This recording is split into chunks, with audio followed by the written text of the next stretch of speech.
On my blackboard, I can draw. We are discussing new words. हाय बच्चों, अब हमने ऊपर वाली पोएम पढ़ी, हमने सबको समझ में आया, फोटो है सामने, उसका मीनिंग और वर्ड उसके अगेंस्ट लिखा हुआ है। अब जो भी नए वर्ड आपकी पोएम में आए, अब मैं आपको समझाने जा रही हूँ कि उनका क्या अर्थ है। फोटो दी हुई है, अगर आप फोटो को ध्यान से समझोगे ना तो आपको इस शब्द का अर्थ अपने आप समझ में आएगा। ठीक है, पहला शब्द वाइड, क्या बोलते हैं इसको?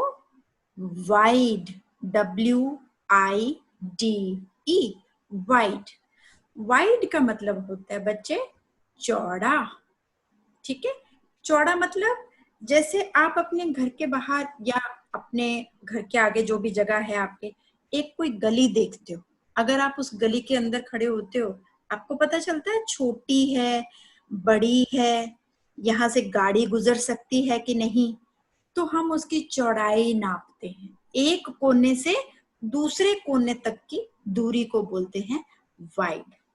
अब हम नीचे वाली फोटो पे जाते हैं। आपकी पोएम में जो लिखा हुआ है ना, 2 brown gates that open wide, दरवाजे को जब हम दोनों को अपने हाथ से खोलते हैं, जो बीच में अंदर आने का रास्ता होता है, वो उसका जो रास्ता है वो उसकी चौड़ाई को बोलते हैं वाइड। फोटो देखो, वाइड मतलब चौड़ा, खुला, और नैरो, नैरो का मतलब होगा तंग, बहुत तंग, पास पास है जहां सब कुछ। नैरो तंग, वाइड चौड़ा। अगला शब्द,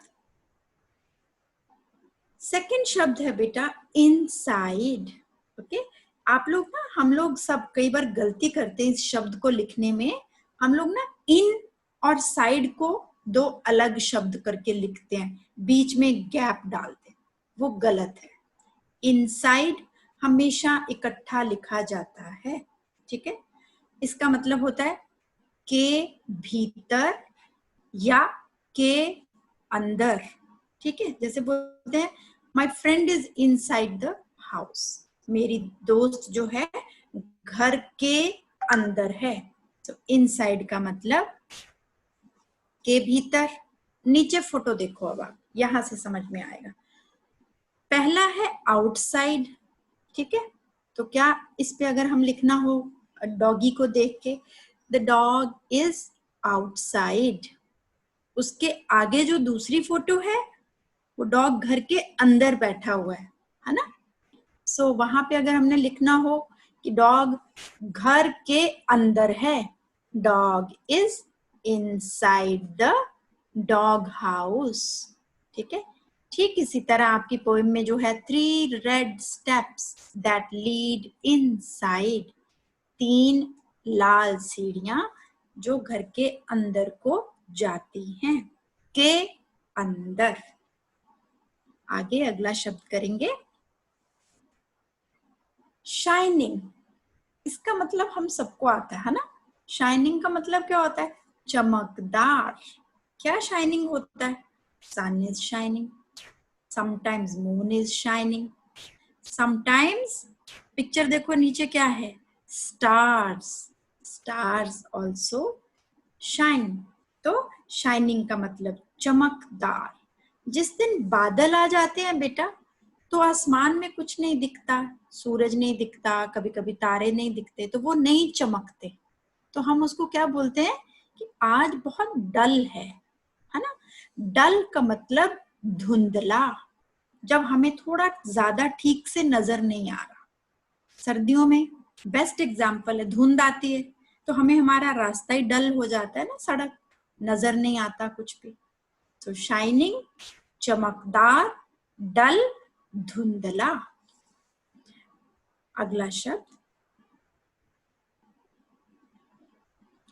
अगला वर्ड है बेटा ब्राइट। ब्राइट का मतलब उज्जवल, इसका भी मतलब चमकदार हो सकता है। हम बोलें कई बार गर्मी में बोलते हैं oh my God sun is very bright, और शाइनिंग ब्राइटली। नीचे फोटो देखो, बल्ब की फोटो दी हुई है ना, 2 फोटो हैं, एक में बल्ब जल रहा है, दूसरे में बल्ब बंद है ना? So bright bulb when it is on and dull bulb when it is off. समझ में आ गई? सो आपकी जो पोएम में लाइन आती है ना, 5 लिटिल विंडोज शाइनिंग ब्राइट, तो अब उन खिड़कियों के ऊपर अगर धूप पड़ रही है तो वो चमकदार खिड़कियां हैं। अगर वही खिड़कियों को हम रात को देखेंगे तो हम क्या बोलेंगे कि डल है, थोड़ा अंधेरा है, दिख नहीं रहा ठीक से। Okay, next word straight, STRAIGHT।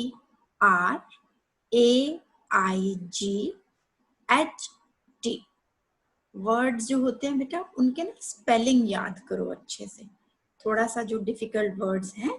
Straight, और ये वर्ड्स बहुत बार बार बार आपके इंग्लिश लेसन्स में आते ही रहेंगे, रिपीट होते रहेंगे। इसका मतलब होता है सीधे या सीधा, है ना? द स्टिक इज स्ट्रेट, छड़ी एकदम सीधी है। 6 yellow marigolds straight and tall. हमारी पोएम में किसके लिए ये यूज किया गया था शब्द?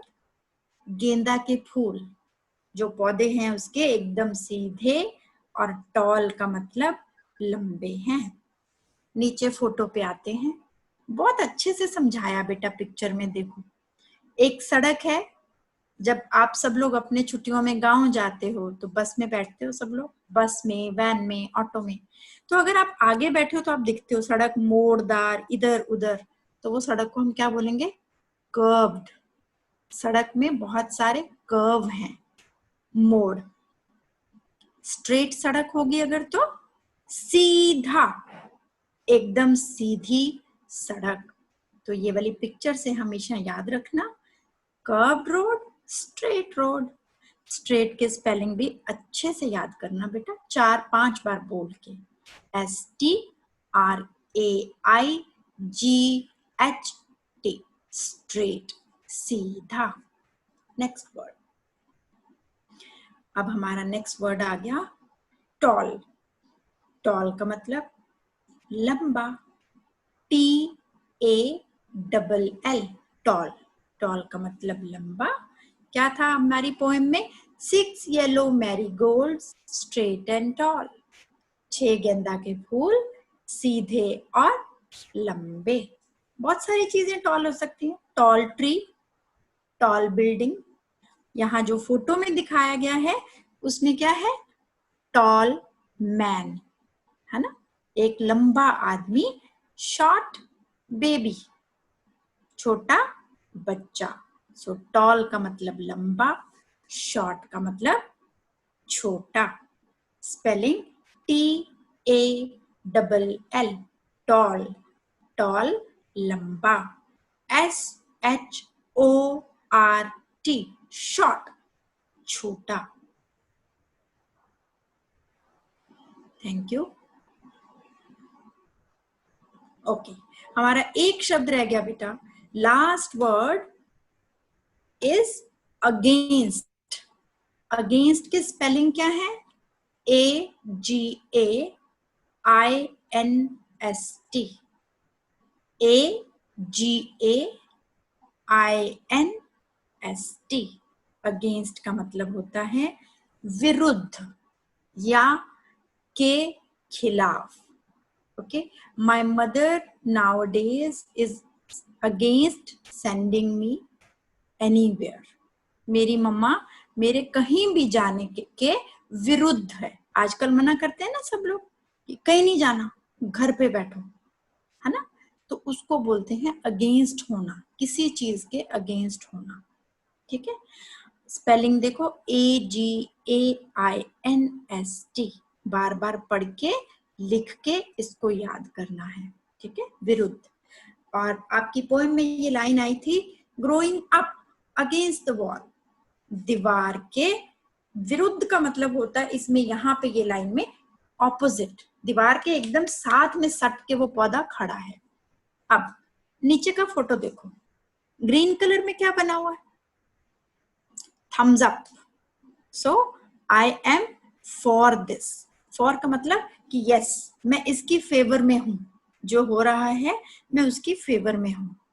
लेकिन जो रेड वाले बॉक्स के अंदर एक क्या है, थम डाउन, तो उसका क्या मतलब हुआ, अगेंस्ट। ये जो चीज हो रही है ना, ये मुझे अच्छी नहीं लग रही है ना, सो मैं इसके विरुद्ध हूं। फॉर, फॉर का मतलब फेवर में होना किसी भी चीज की, अगेंस्ट विरुद्ध होना किसी चीज की।